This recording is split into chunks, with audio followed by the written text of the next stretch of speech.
ओम अज्ञानतिमिरान्धस्य ज्ञानञ्जनशलाकया चक्षुरुन्मिलितमेन तस्मै श्रीगुरुवे नमः। श्रीचैतन्यमनोभीष्टं स्थापितं येन भूतले स्वयं रूपकदा मह्यं ददाति स्वपदान्तिकम्। वन्देऽहं श्रीगुरु श्रीयुतपदकमलं श्रीगुरून् वैष्णवाचं श्रीरूपं साग्रजातं सगुणरघुनाथान्वितं तं सजीवं साद्वैतं सावधूतं परिजनसहितं कृष्णचैतन्यदेवं श्रीराधाकृष्णपादान् सगुणललिता श्रीविशाखान्विताश्च नाम श्रेष्ठमनुमपि सचिपुत्रमत्र स्वरूपं रूपं तस्याग्रज मुरपुरी माथुरी गोष्ठवाटं राधाकुण्डं गिरिवरो महो राधिका माधवासं प्राप्तं यस्य प्रीतं कृपया श्रीगुरु तं नतोऽस्मि। नमस्ते गुरुदेवाय सर्वसिद्धिप्रदायिने सर्वमंगलरूपाय सर्वानंदविधायिने। हे श्री गुरु ज्ञानंदिन बंधु स्वानंदात करुणेक सिंधु वृंदावना सीन हितावतारो प्रसिद्ध राधा प्रणय प्रचार त्राय सुभो जगन्नाथ गुरु संसारोक्तम दग्धम महाकाल दृष्टम चत्वाहं शरणंगतम राधा सन्मुख संसक्ति सखी संग निवास ताम सत्तम वंदे गुरु रूपां पराम सखी अनर्पित चरिचरात करुणावतीर्ण कलौ समर्पित उन्नत उज्जवल रस सभक्ति श्रियम हरिपुरट सुंदर गुद कदम्ब संदीपितम सदा हृदय कंदरे स्मृत्वा सचिनंदनम संसार दुःख जलदोपतितस्य काम क्रोधादीन क्रम करे कवलीकृतस्य दुर्वासना निगडितस्य निराश्रयस्य चैतन्य चंद्रमं देहि पदावलंबं चैतन्य चंद्रमं हृदि कुंदम विकास्यम हृदय विदयिनि चिंतन भृंगरंगे किंचापरात्तिमिर निबिड्य विदूयं पादामृतम सदा पाय दुर्गतम माम संकर्षणोकाणयोगदशाई गर्भोदशाई च उपयोगदशाई शेषस्य यस्यास्य कलास नित्यानंदाख्यरामं शरणमस्तु नित्यानंदं नमस्तुभ्यं प्रेमानंद प्रदायिते कलौकलमस्य नाशाय जानवेपतये नमः। नमो महावदन्याय कृष्ण प्रेम प्रदायते कृष्णाय कृष्ण चैतन्य नामिने गौरद्विष नमः। आजानुलंबित भुजो कनकावदातो संकीर्तने कपितरो कमलायताक्षो विश्वम्भरो द्विजवरो युगधर्मपालो वंदे जगत्प्रियकरो करुणावतारो नमस्ते काल सत्याय जगन्नाथाय सुताय च सवृत्याय सपुत्राय सकलत्राय ते नमः। अतीर्णो साकरुण्यो परिचिन्नो सदीश्वर श्रीकृष्ण चैतन्य नित्यानंदो द्वैभ्रातरं भजे सजयतु विशुद्ध विक्रम कनकाभ्यं कमलायतिक्षरं वर्जानुनं विलम्बितं खड्भुज बहुधा भक्तिरसाविनर्तकम्। हे कृष्ण करुणा सिंधु दीनबंधु जगतपतये गोपेश गोपिका कांत राधा कांत नमस्तुते। तप्त कांचन गौरांगे श्री राधे वृंदावनेश्वरी वृषभानुसुते देवी प्रणमामि हरिप्रिये। वाञ्छाकल्पतरुभ्यक्षा कृपा सिन्धुभ्यः च पतितानां पावनेभ्यो वैष्णवेभ्यो नमो नमः। जय श्री कृष्ण चैतन्य प्रभु नित्यानंद श्री अद्वैत गदाधर श्रीवासादि श्री गौर भक्तवृंद हरे कृष्णा कृष्ण कृष्ण हरे हरे हरे राम राम राम हरे हरे। तो इस क्लास के माध्यम से हम लोग श्री पुंडरीक विद्यानिधि जो कि महाप्रभु के नित्य सिद्ध पार्षद हैं, ठीक है ना, उनके बारे में हम लोग क्लास के माध्यम से सुनेंगे कि उनका दिव्य चरित्र कैसा था और वो महाप्रभु की लीलाओं में किस उद्देश्य के लिए आए थे और श्री कृष्ण लीला में क्या थे वो। बोलते हैं गौर गणोदेश दीपिका में कि वृषभानु तने आख्यातम पुरा यो ब्रजमंडले अधुना पुंडरीकाक्षो विद्यानिधि महाशयम स्वकीय भावमास्वादम राधा विरह कातरम चैतन्य पुंडरीकाक्षम मये दत्य स्वयं प्रेमानोदितायानां गौरो यस्मे ददो सुखी माधवेन्द्रस्य शिष्यत्वां गौरवंचम सदा करोत् तत्व प्रकाश विशेषो अपि मिश्रम श्रीमाधवो मतः रत्नावतीतु तत्पत्नी कीर्तिता बुधे। अर्थात सबसे पहले जो ब्रजमंडल में वृषभानु रूप में विराजमान थे वही महाशय इस समय श्री चैतन्य महाप्रभु की लीलाओं में पुंडरीक विद्यानिधि के नाम से विराजमान है। तो जो ब्रजमंडल में वृषभानु जी थे, राधा रानी के पिता का नाम क्या है? वृषभानु। राधा रानी का नाम है वृषभानु नंदिनी। तो जो वृषभानु थे वही महाशय चैतन्य लीला में पुंडरीक विद्यानिधि के नाम से प्रकट होते हैं। स्वयं श्री चैतन्य महाप्रभु ने स्वकीय भाव को अवलंबन करते हुए राधा के विवाह में पुंडरीक के पिता का नाम लेकर उनका विवाह किया था।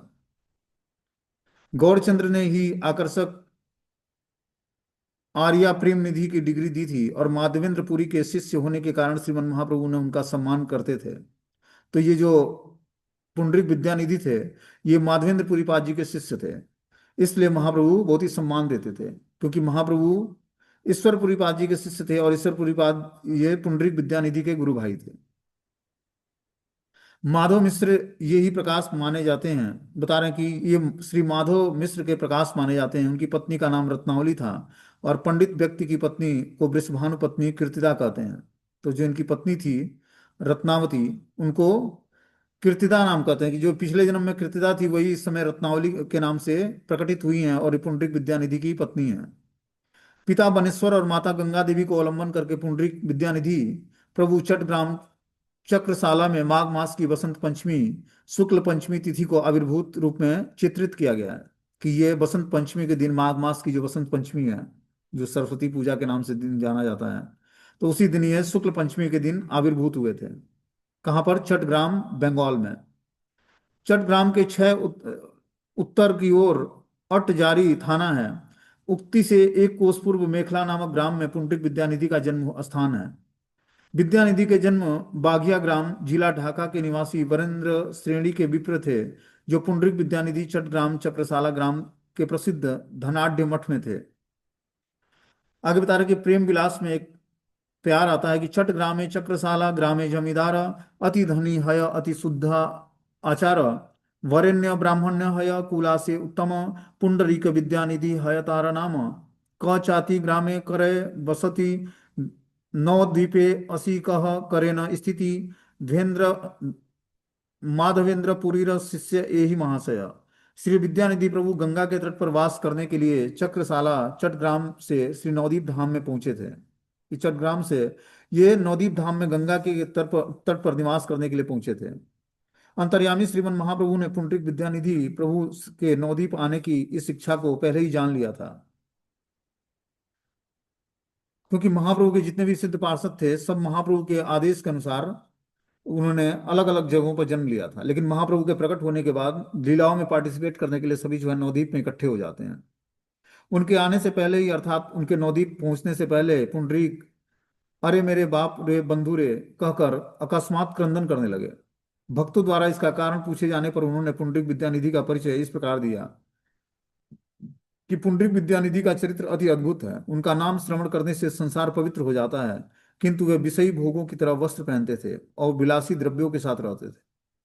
तो पुंडरीक विद्यानिधि बाहर से तो विलासी जीवन जीते थे, मतलब बहुत ही, जिस तरह विषय भोगी व्यक्ति का वस्त्र होता है उस तरह से विषय भोगी वस्त्र धारण करते और विलासी द्रव्यों का सेवन करते। कोई भी उन्हें वैष्णव रूप में नहीं पहचान पाता था। वे सदा कृष्ण भक्ति रूपी समुद्र में निमज्जित रहते थे।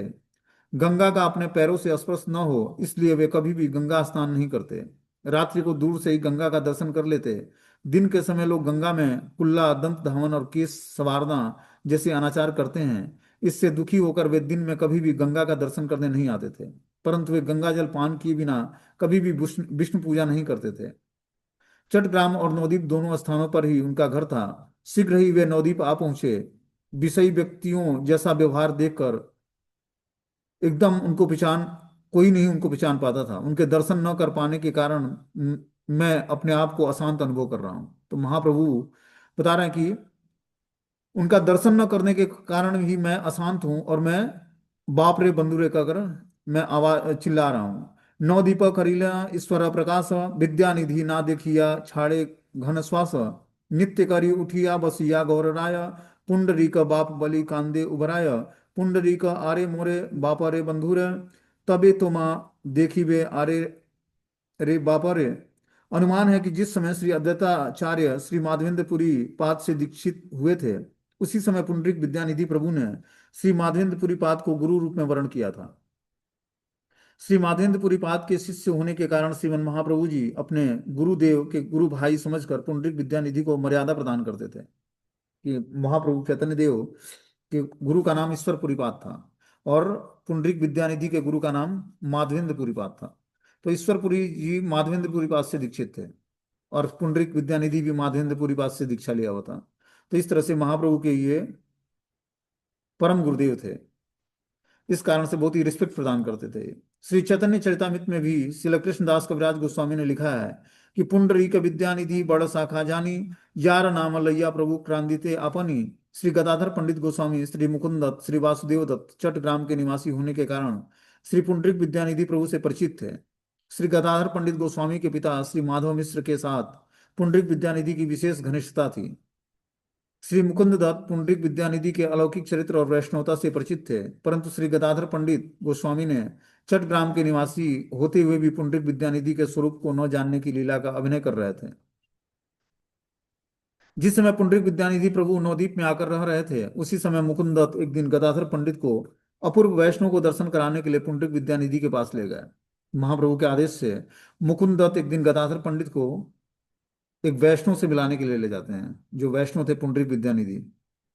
श्री गदाधर पंडित गोस्वामी बाल ब्रह्मचारी, अत्यंत विषय विरक्त और वैराग्य परायण थे। विद्यानिधि का दर्शन करके उनकी दूध की झाग के समान बढ़िया सफेद और कोमल सैया, अत्यंत मूल्यवान वस्त्रों में इत्र की गंध, हाथों में लंबी नाल वाला हुक्का इत्यादि भोग विलास के द्रव्य देखकर गदाधर को उनमें कोई भी वैष्णवता का लक्षण न दिखाई दिया। तो गदाधर पंडित को जब ये ले जाते हैं उनके घर पे मुकुंद दत्त, तो देखते क्या है कि जिस वैष्णव से मिलाने के लिए ले गए हैं वो वैष्णव जो है दूध की झाग के समान बढ़िया सफेद कोमल सैया बिछी है, उस पर लेटे हुए हैं। अत्यंत मूल्यवान वस्त्र है रेशमी, और इत्र की सुगंध आ रही है उससे। हाथों में लंबी नाल वाली हुक्का लिए हुए हैं। और इस तरह भोग विलास के द्रव्य देखकर गदाधर पंडित उनमें कोई भी वैष्णवता का लक्षण न दिखा गदाधर पंडित को, और उनको वैष्णव न समझ पाने के कारण हृदय में उनके प्रति अश्रद्धा उत्पन्न हो गई। श्री मुकुंद दत्त को गदाधर पंडित के स्नेह युक्त विरूप मनोभावों का पता लग गया, जो उनके भ्रम को दूर करने के लिए मुकुंद दत्त ने कृष्ण लीला महिमा उद्दीपन निम्नलिखित 2 श्लोक उच्चारण करके पुंडरीक विद्यानिधि प्रभु को सुनाया। तो मुकुंद दत्त को यह ज्ञात हो गया कि गदाधर पंडित को इनके वैष्णव होने पर संदेह हो रहा है। इसलिए उन्होंने क्या किया, मुकुंद दत्त ने कृष्ण लीला महिमा के 2 श्लोकों को सुनाया उनके सामने। किसको? पुंडरीक विद्यानिधि को। कि अहो बकीय स्तन कालकूटम जिज्ञासयापयदप्य साध्वी लेभे गति सात्रु युचित्त ततो अन्य काम दयालु शरणम व्रजेम पूतना लोक बाल घानी राक्षसी रुधिरासनम जिज्ञासयापि हरये स्तनः त्वदप्या सद्गतिम। मुकुंद दत्त के मुख से श्री कृष्ण महिमामय श्लोकों को सुनकर पुंडरीक विद्यानिधि प्रभु हा कृष्ण पुकारते हुए मूर्छित होकर भूमि पर गिर पड़ते हैं और लोटपोट होने लगते हैं। पांव की ठोकर से हुक्का और विलास की सारी सामग्री छिन्न भिन्न हो जाती है। पुंडरीक विद्यानिधि के श्रीअंगों में इस प्रकार की अलौकिक अष्ट सात्विक विकारों को देखकर गदाधर पंडित अत्यंत विस्मित, अपने द्वारा किए गए अपराध के लिए अनुतप्त हो गए। कि जैसे ही उन्होंने ये श्रीमद् भागवतम के 2 श्लोकों का गुणगान किया मुकुंद दत्त ने, किसके सामने? पुंडरीक विद्यानिधि के सामने, वैसे ही उनके शरीर में अष्ट सात्विक विकार आ जाता है और सारे जो है भूमि पर गिर पड़ते हैं और लोटपोट करने लगते हैं, और जितने भी विलास की सामग्री थी सब छिन्न भिन्न हो जाती है। वो भाव दशा को प्राप्त हो गए थे। विद्यानिधि के श्रीअंगों में इस प्रकार के अलौकिक अष्ट सात्विक विकारों को देखकर गदाधर पंडित अत्यंत विस्मित होकर अपने द्वारा किए गए अपराध के लिए अनुतप्त हो गए। पुंडरीक विद्यानिधि से दीक्षा ग्रहण करके उक्त अपराध से मुक्ति का उपाय जानकर गदाधर ने यह प्रस्ताव मुकुंद के समक्ष रखा कि पुंडरीक विद्यानिधि से मैं दीक्षा ग्रहण करूंगा तभी मेरा अपराध नष्ट होगा। इस प्रकार उन्होंने मुकुंद के सामने ये प्रस्ताव रखा। श्री मुकुंद ने जब गदाधर पंडित का अभिप्राय विद्यानिधि के समक्ष प्रकट किया, तो पुंडरीक विद्यानिधि प्रभु ने आनंद के साथ गदाधर पंडित को दीक्षा देने का शुभ दिन निर्दिष्ट कर दिया। श्रीमन महाप्रभु द्वारा भी सम्मति प्रदान करने पर गदाधर पंडित गोस्वामी ने पुंडरीक विद्यानिधि से मंत्र दीक्षा ग्रहण कर ली। तो गदाधर पंडित जो थे श्रीमती राधा रानी के अवतार हैं, वो पुंडरीक विद्यानिधि के शिष्य बन गए, मंत्र दीक्षा लिया उनसे। कृष्ण लीला में पुंडरीक विद्यानिधि वृषभानुराज और गदाधर पंडित श्रीमती राधा रानी थी। इसलिए श्री राधिका के पिता वृषभानु होने के कारण श्री राधा भाव से विभावित महाप्रभु ने पुंडरीक रे बाप रे पुकार कर क्रंदन किया। इस प्रकार राधा रानी के भाव को अंगीकार करके बता रहे कि वृषभानु होने के कारण श्री राधा भाव से विभावित होकर महाप्रभु ने पुंडरीक रे बाप रे पुकार कर क्रंदन किया। क्योंकि पुंडरीक विद्यानिधि स्वयं राधा रानी के पिता हैं, इसलिए उनका नाम लेकर कि हे पुंडरीक विद्यानिधि आप हमारे पिता हैं, ये पुकार कर क्रंदन करने लगे। श्री कृष्ण के दोनों पार्षद अर्थात विद्यानिधि प्रभु और गदाधर पंडित का दीक्षा के बाद फिर वहीं पहले की लीला वाला गाढ़ प्रीति पूर्वक संबंध प्रदर्शित होने लगा। वैष्णव कब कौन सी लीला प्रकट करते हैं, इसे उनकी कृपा के बिना कोई भी समझ पाने में समर्थ नहीं होता है। कि वैष्णव की लीलाओं को समझने के लिए उनकी कृपा चाहिए। जिस वैष्णव जो लीला प्रदर्शित करता है, बिना उसकी कृपा के कोई उनकी लीलाओं को समझ नहीं पाते हैं। बोलते हैं वैष्णव चिनीते नारे देवेर सकति मोहि कौन छार शिशु अल्पमति। अर्थात वैष्णव की पहचान करने की शक्ति देवताओं में भी नहीं होती है, फिर मैं मूर्ख शिशु और अल्प बुद्धि वाला व्यक्ति उनकी क्या पहचान करूंगा। कि वैष्णव को पहचानना उसके बाह्य क्रियाकलापों से बता रहे कि देवताओं के लिए भी समर्थ नहीं है कि वो वैष्णव की क्रिया मुद्रा से वैष्णव को पहचान जाए। ये भगवान के महान भक्त हैं। फिर मूर्ख शिशु और अल्प बुद्धि वाला व्यक्ति उनको कैसे पहचान सकता है। पुंडरीक विद्यानिधि परम वैष्णव होने पर भी अपनी वैष्णवता को छिपाकर विषयी भोगों के समान रहते थे। कि वो परम वैष्णव थे, भगवान के महान शुद्ध भक्त थे, लेकिन उसके बाद भी अपनी वैष्णवता को छिपाकर विषय भोगी जैसे वो बाहरी दृश्य से अपने को प्रदर्शित करते।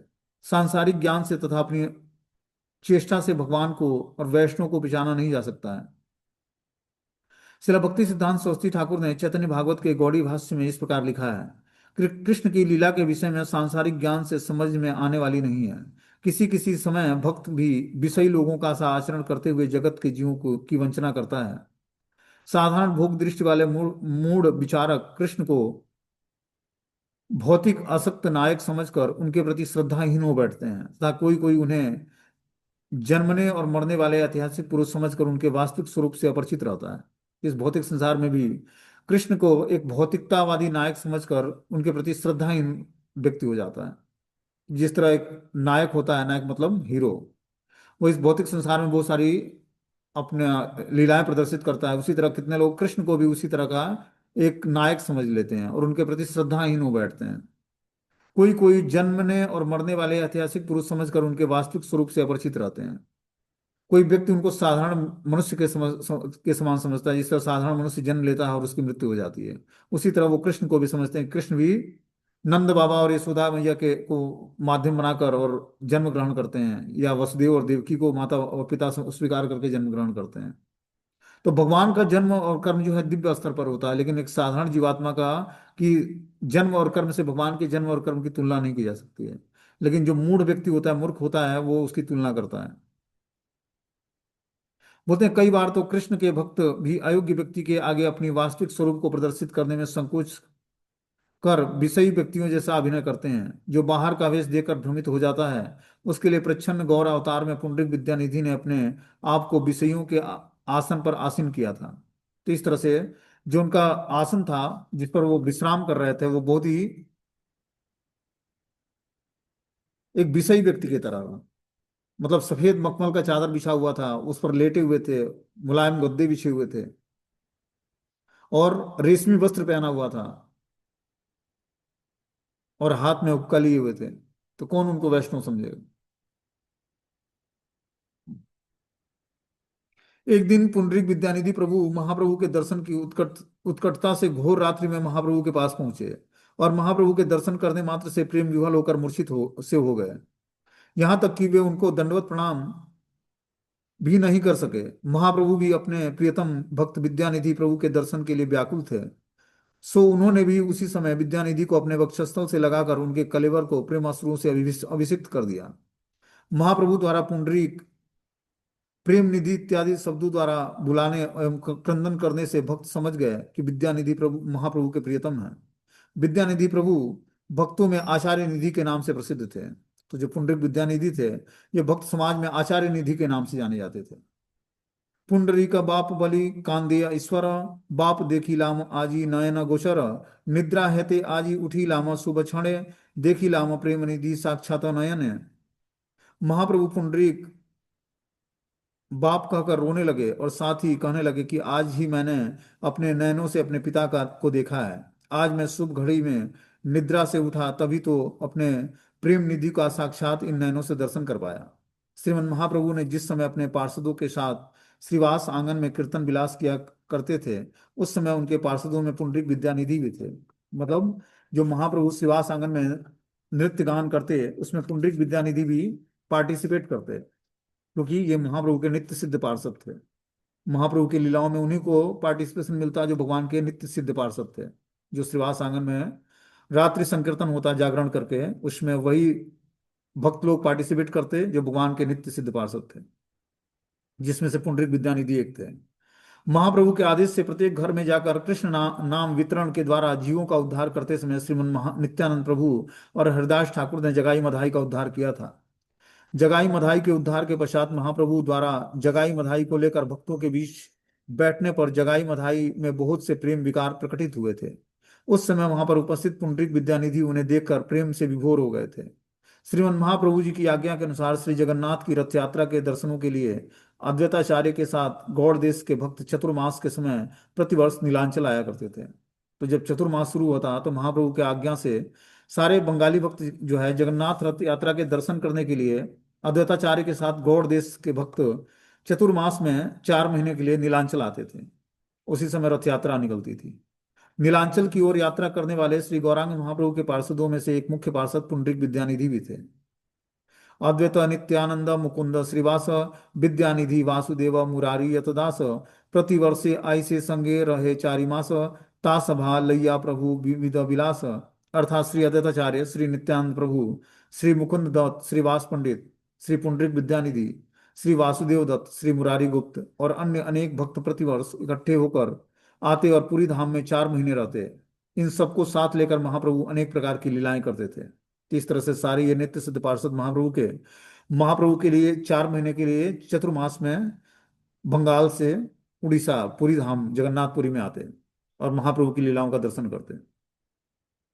पुरुषोत्तम धाम में श्री जगन्नाथ देव की चंदन यात्रा के समय श्री नरेंद्र सरोवर और चंदन सरोवर के जल में श्रीमन महाप्रभु की भक्तों के साथ जो जल क्रीड़ा की लीला होती थी, उसमें पुंडरीक विद्यानिधि प्रभु भी साथ रहते थे। स्वरूप दामोदर के साथ गाढ़ साख्य भाव होने के कारण सरोवर में एक दूसरे के ऊपर जल फेंक कर दोनों आनंदित होते थे। दुई सखा विद्यानिधि स्वरूप दामोदर हंसी या आनंदे जल देना परस्पर। दोनों मित्र अर्थात विद्यानिधि और स्वरूप दामोदर हंसते हुए आनंद के साथ एक दूसरे के ऊपर जल फेंकते थे। तो इस तरह से दोनों जो है स्नान करते सरोवर में, तो एक दूसरे के ऊपर स्वरूप दामोदर जो महाप्रभु के सेक्रेटरी थे और विद्यानिधि ये दोनों मित्र थे, आपस में आनंद से एक दूसरे के ऊपर जल फेंका करते। बोलते हैं कि पुंडरीक पुरी में श्री गुंडीचा मंदिर मार्जन की लीलाओं में पुंडरीक विद्यानिधि प्रभु श्रीमन महाप्रभु के साथ गुंडीचा मंदिर मार्जन सेवा और भक्तों के साथ महाप्रसाद सेवन किया करते थे। तो जो गुंडीचा मंदिर मार्जन की लीलाएं होती हैं, मतलब जिस दिन मंदिर का मार्जन किया जाता है, जो गुंडीचा मंदिर है, उसमें पुंडरीक विद्यानिधि भी पार्टिसिपेट करते महाप्रभु के साथ और गुंडीचा मंदिर का मार्जन करते और साथ में महाप्रसाद का सेवन करते जब मार्जन हो जाता। तो एक दिन श्री गदाधर पंडित गोस्वामी ने श्रीमन महाप्रभु से पुनः दीक्षा ग्रहण करने का प्रस्ताव रखते हुए कहा कि इष्ट मंत्र आमी एक हिलु कारोपति से ही हेते अमारा ना स्फुरे भालमती। से ही मंत्र तुम्ही मोरे कह पुनर्बार तबे मन प्रसन्न हईवे हमारा। अर्थात आपका जो इष्ट मंत्र मैंने किसी को सुना सुना दिया, उसी कारण मेरी मंत्र स्फूर्ति ठीक प्रकार से नहीं हो रही है। अतः वही मंत्र आप मुझे फिर से सुनाओ जिससे मेरा मन प्रसन्न हो जाए। तो जब हम अपने इष्ट का जो मंत्र जाप करते हैं, तो किसी को सुनाना ही नहीं चाहिए। जो गायत्री मंत्र जाप करते हैं, उस गायत्री मंत्र को दूसरा कोई व्यक्ति ना सुन पाए, नहीं तो उस मंत्र का प्रभाव समाप्त हो जाता है। इसलिए उसको मानसिक रूप से जप करना चाहिए। बता रहे हैं कि आपने जो हमें इष्ट मंत्र मैंने किसी को सुना दिया, इसी कारण मेरी मंत्र स्फूर्ति ठीक प्रकार से नहीं हो पा रही है। और वही मंत्र आप मुझे फिर से सुनाओ जिससे मेरा मन प्रसन्न हो जाए। श्री गदाधर पंडित गोस्वामी की इस प्रकार सुनकर श्रीमन महाप्रभु ने कहा कि प्रभु बोले, तुम्हारा ये उपदेष्टा अच्छे सावधान तथा अपराधी भयो पाछे मंत्रेर की दाय प्राणो अमारा तुम्हारा उपदेष्टा था कि ते ना है व्यवहार। प्रभु बोले, आपके गुरु तो हैं सावधान, ऐसा करने से फिर तो मुझे अपराधी होना पड़ेगा। मंत्र की क्या बात, मेरे प्राण भी तुम्हारे ही हैं, परंतु तुम्हारा उपदेष्टा रहते हुए ऐसा व्यवहार ठीक नहीं है। बता रहे हैं कि जो है प्रभु बोले कि आपके जब गुरु हैं तो सावधान होकर ऐसा करने से फिर मुझे अपराधी बनना पड़ेगा। क्योंकि जिस गुरु से आपने मंत्र लिया था, उसी मंत्र से आप दोबारा उनसे मंत्र ले सकते हो, मंत्र सुन सकते हो। मैं उस मंत्र को आपको नहीं बता सकता। यह सुनकर गदाधर पंडित ने कहा कि तिहो ना आछे न यथा ताना परिवर्ते तुम्ही करहा सर्वदा। अर्थात वे तो यहाँ है ही नहीं, इसलिए उनके बदले सारा कार्य आप ही कर दो। इस पर महाप्रभु ने कहा कि तुम्हारा ए गुरु विद्यानिधि अनायासे तुम्हारा मिलिया देवे विधि। अर्थात महाप्रभु कहते हैं कि तुम्हारे तो गुरु विद्यानिधि पुंडरीक विद्यानिधि हैं, विधि का विधान ही कुछ ऐसा है होगा कि जल्द ही तुम अपने गुरु से मिल पाओगे। सर्वज्ञ चूड़ामणि महाप्रभु चैतन्य देव सब कुछ जानते थे, अतः उन्होंने कहा कि 10 दिन के भीतर ही पुंडरीक विद्यानिधि मुझे मिलने यहाँ उत्कल उड़ीसा आएंगे। और ऐसा ही हुआ। विद्यानिधि बिना सूचना के ही वहां पर आ गए। उनके आते ही महाप्रभु जी बाप आ गए, बोलते बोलते प्रेमानंद के में विभल हो गए। इधर श्री गदाधर पंडित गोस्वामी ने भी उनसे पुनः इष्ट मंत्र श्रवण करने की आग्रह प्रदान किया। आग्रह किया। गदाधर देव इष्ट मंत्र पुनर्वारा, प्रेम निधि अस्थाना प्रेम केले न स्वीकार, आर की कही ब प्रेम निधि र महिमा, यार शिष्य गदाधर यही प्रेम सीमा। परम आराध्य शिला भक्ति सिद्धांत सरस्वती ठाकुर प्रभुपाद चैतन्य भागवत के प्यार की विवृत्ति में लिखा है कि भोगमयी चिंता को छोड़ने के लिए जिस शब्द ब्रह्म की प्राप्ति होती है वही मंत्र है।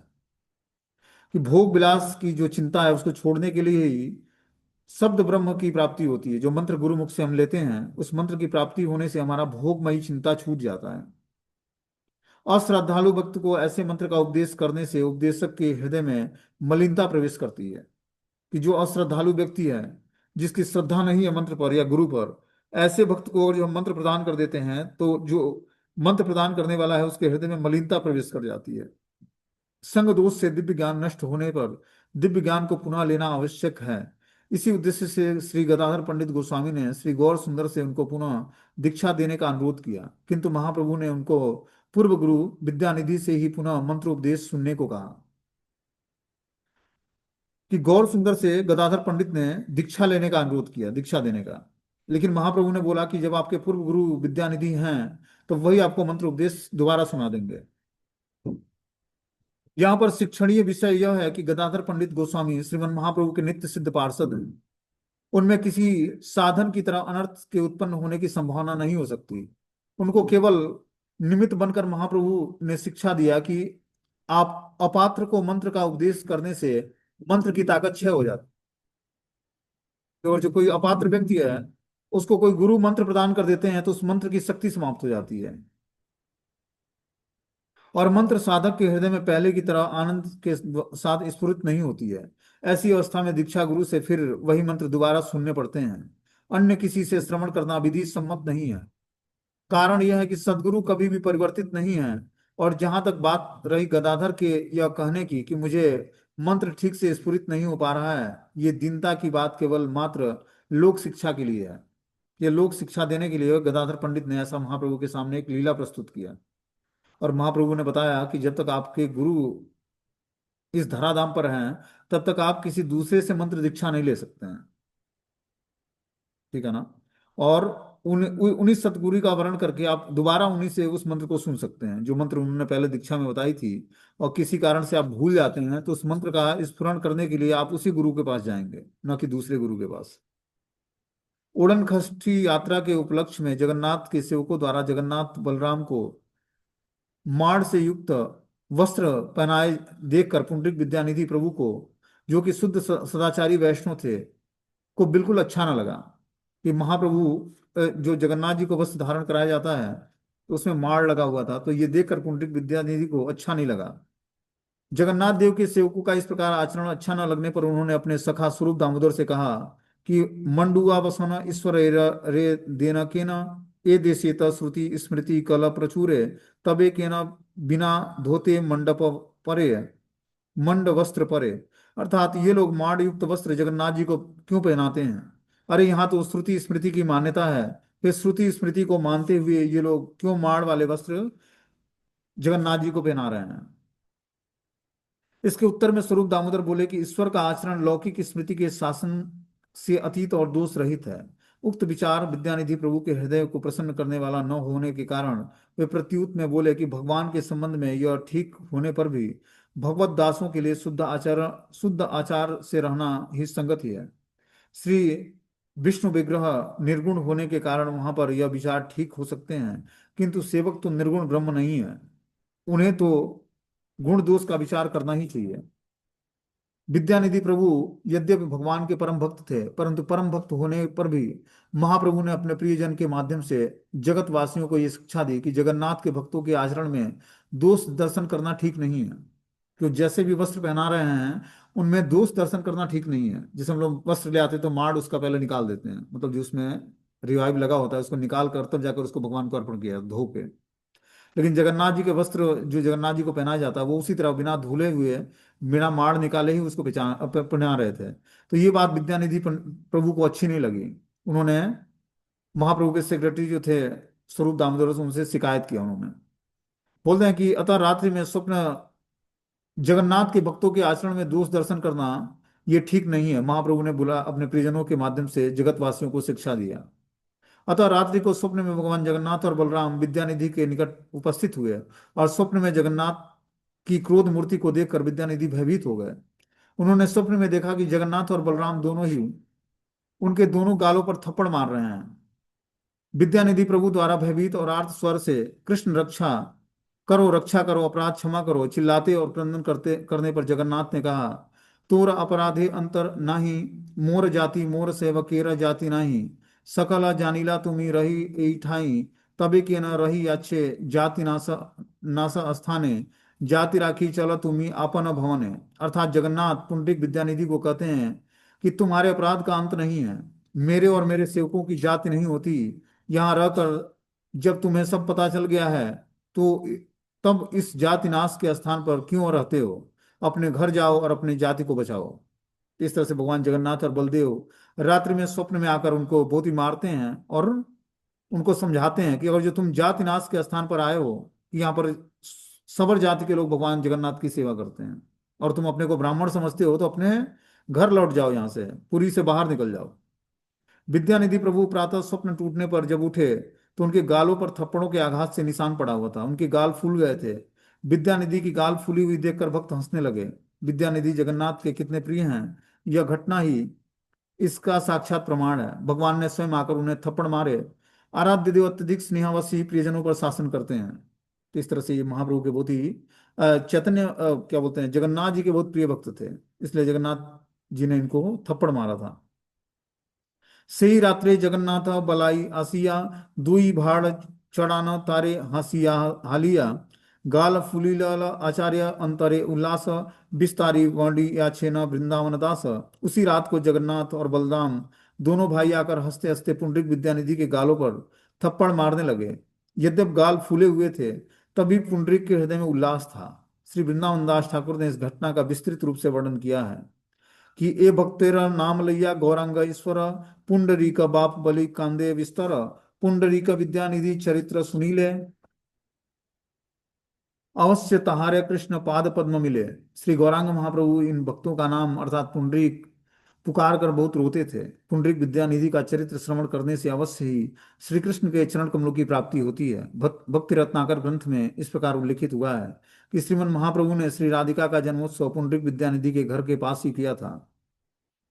तो भगवान चैतन्य महाप्रभु ने राधाष्टमी का जो उत्सव होता है, वो पुंडरीक विद्यानिधि के घर पर किया था। इसका वर्णन भक्ति रत्नाकर ग्रंथ में मिलता है। आगे बता रहे हैं कि श्री वृंदावन दास ठाकुर ने पुंडरीक विद्यानिधि की महिमा कीर्तन करते हुए श्री चैतन्य भागवत का उपसंहार किया है। नवदीप में भगवान श्री चैतन्य महाप्रभु का आविर्भाव हो गया और वे विद्यानिधि को न देखकर विरह में लंबे श्वास लेते।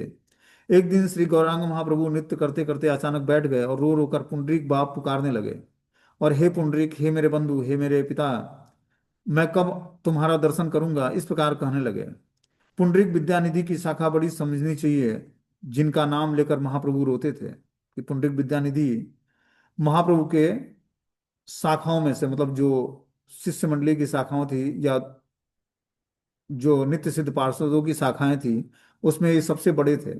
अहो क्या आश्चर्य है, बकासुर की बहन दुष्ट पूतना के ने प्राणों के विनाश की इच्छा से प्रेरित होकर जिनको कालकूट मिश्रित स्तनपान कराने पर भी धात्री की गति प्राप्त की थी, उस परम दयालु श्री कृष्ण के बिना और किसके शरणापन्न हूँ। खून पीने वाली और लोगों के बच्चों को मारने वाली राक्षसी पुतना ने श्री कृष्ण को मारने की इच्छा से स्तनपान कराने पर भी गोलोक की गति प्राप्त की। तो इस प्रकार ये दो श्लोक जो है, कौन सुनाता है? मुकुंद पंडित सुनाते हैं। किसको? पुंडरीक विद्यानिधि को। और पुंडरीक विद्यानिधि के अंदर सात्विक विकार प्रकट होता है, अष्ट सात्विक विकार। और इस श्लोक को सुनने मात्र से वो मूर्छित होकर गिर पड़ते हैं, और फिर जो गदाधर पंडित थे वो जान जाते हैं कि पुंडरीक विद्यानिधि कोई सांसारिक विषयी व्यक्ति नहीं है, जबकि महान वैष्णव भक्त हैं, उनके अंदर सात्विक लक्षणों को देखकर, और फिर उनका शिष्यत्व स्वीकार करते हैं। बोलते हैं उड़न खष्टी शीतकाल में के आगमन पर प्रथम खष्टी तिथि को उड़न खष्टी कहते हैं। इसी दिन श्री जगन्नाथ देव को के अंगों में शीत के वस्त्र अर्पित किए जाते हैं, मतलब ऊनी वस्त्र भगवान जगन्नाथ को उड़न षष्ठी के दिन पहनाया जाता है। यह शीत वस्त्र माड़ुया वसन अर्थात जुलाहे के माड़ युक्त बिना धोए वस्त्र होते हैं। जगन्नाथ को माड़ वाले वस्त्र देने के कारण पुंडरीक विद्यानिधि ने थोड़ी त्रुटि दिखलाकर उत्कल भक्तों के साथ के प्रति थोड़ी सी घृणा प्रदर्शित की। इसका ये उपयुक्त फल प्राप्त हुआ कि भगवान जगन्नाथ और बलदेव ने उनको बहुत ही पीटा जगन्नाथपुरी में, और उनके गाल को फुला दिया मार मार, और बोला कि यहाँ से लौट जाओ, और जो हमारे भक्तों में तुम कमी देखते हो तो। इस प्रकार भगवान जगन्नाथ के साथ इनकी ये लीलाएं थी। इस प्रकार ये पुंडरीक विद्यानिधि का दिव्य चरित्र था, जो भगवान के नित्य सिद्ध पार्षद हैं जगन्नाथ चैतन्य महाप्रभु के। और ये स्वयं ब्रज लीला में वृषभानु जी हैं, और चैतन्य लीला में ये पुंडरीक विद्यानिधि के नाम से प्रकटित हुए। ठीक है ना, हरे कृष्णा। तो कल इनका आविर्भाव तिथि है। तो इनकी आविर्भाव तिथि पर